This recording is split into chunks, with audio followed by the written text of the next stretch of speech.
Hey friends, John here from Proverbs 27:9 Fragrances. Today I'm going to be showing you my Seiko SARV001. So let's go ahead and get a look at it. When you open up your Seiko box, the first thing you have here is your owner's manual and your certificate of authenticity. Next, you have your clamshell box. And what is very interesting about this particular watch model is that it has replaced in the product line the SARV and the Persari, but it's not priced in the Persari line. It's priced below it. But this watch, to me, blows it out of the water. So you can see I've got it in, it's white, but kind of has a stainless tinge to it. It's not fully solid white on the dial, but you can see here the dial is striking. It's beautiful. It catches the light tremendously. This watch is a 42 lug to lug, 42 millimeters, so it's a good size watch. Wears a lot bigger than my Seiko that I've listed as an Air King. Get it off this pillow and take a look. So when I bought this watch, I thought one of the first things I'll probably do is take off the bracelet, because in the pictures the bracelet didn't look good and it looked kind of cheap. And you know, this watch retails, I think it had 27,500 yen, which I'll look that up and see what the exchange rate is on that. But you know, this watch retails around $200. It sells on the aftermarket for around $400, wherein the Sari retails for $400, sells for $600. The SARV retails for like $500 and is going for $1,000, $1,200. This watch, if you like a bigger watch, you're gonna love this watch. You would be disappointed with a SARV, because a SARV wears pretty small. It is either 39 millimeters or 38. This is 42, and it's every bit of it. Would love an S on the crown here. I guess, again, with it being a part of the line, you know, kind of a step down to the Persari line.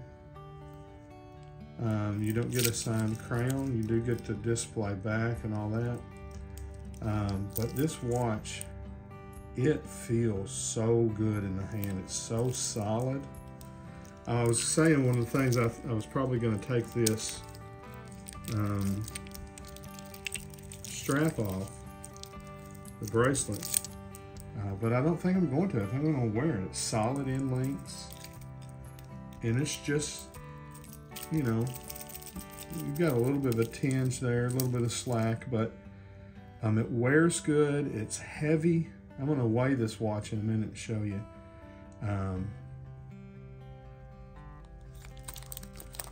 You've got micro adjustments here on your clasp. You got plenty of links that you can take out. It comes pretty big. I had to take one out and move the micro adjustment in one. I may have to move it in one more. But it just feels really, really good on the wrist.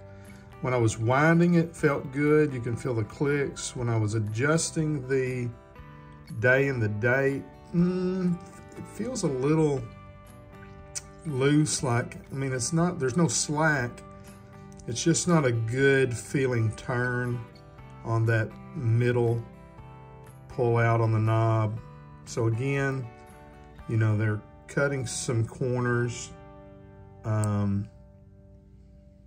I think value-wise, it's still, you know, probably worth 10 times the price.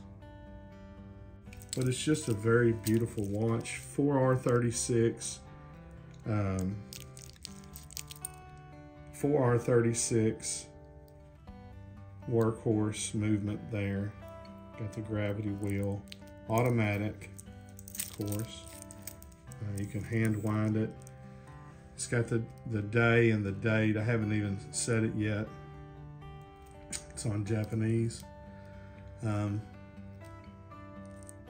Let's pull out the scale and weigh it. So the watches that this watch compares to the most, to me, would be the Rolex Datejust, reference number 126300-0005, which is a stainless watch, very similar in aesthetics and looks, has the same 60-minute, you know, mark, inner ring there. It has the day, but the date, but not the day. But just to compare, for instance, that watch is 41, so this one's a little bit bigger in the lug-to-lug, the case size. That watch weighs 128 grams. Watch the weight on this watch.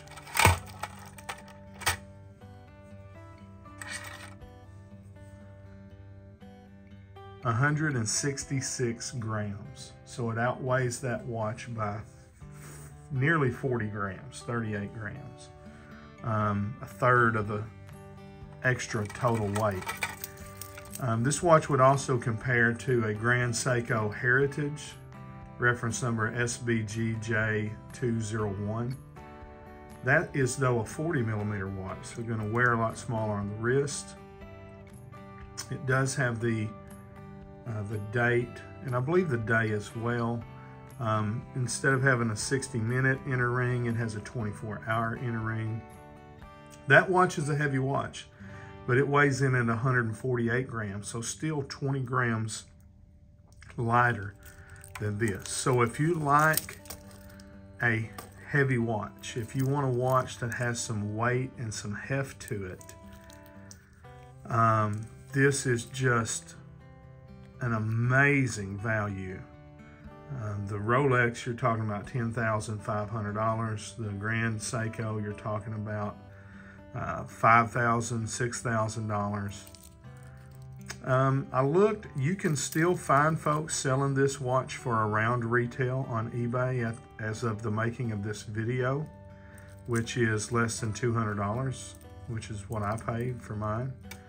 Again, aftermarket, some folks are trying to sell them for $400 to $500, but when the word in the Seiko community gets out about this particular model, it will go above $400 and will stay there. When somebody very prevalent in the watch community does a review on this watch and shows the beauty, shows the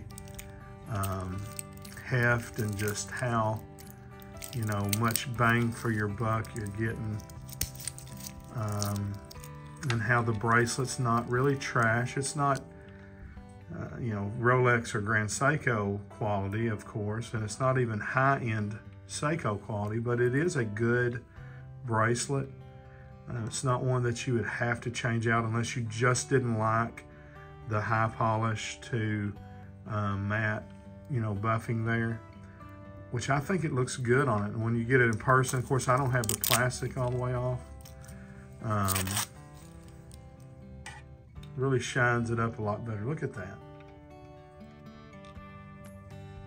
So that is my Seiko SARV001. Case thickness, let me Case thickness is 11.5 millimeters. So kind of chunky, but not just, you know, too bad. It is a Hardlex crystal. You would love to have sapphire. It's another, you know, thing you're going to get on the, but it is a Japanese domestic market watch, and it's one that's very popular over there for the men that like the big watches. In Japan, this is a huge watch. So there it is. Let me know what you think about this watch. Make sure you're subscribed to the channel. Leave a comment down below. Till we see you down the road with Safe Drag on, Frank.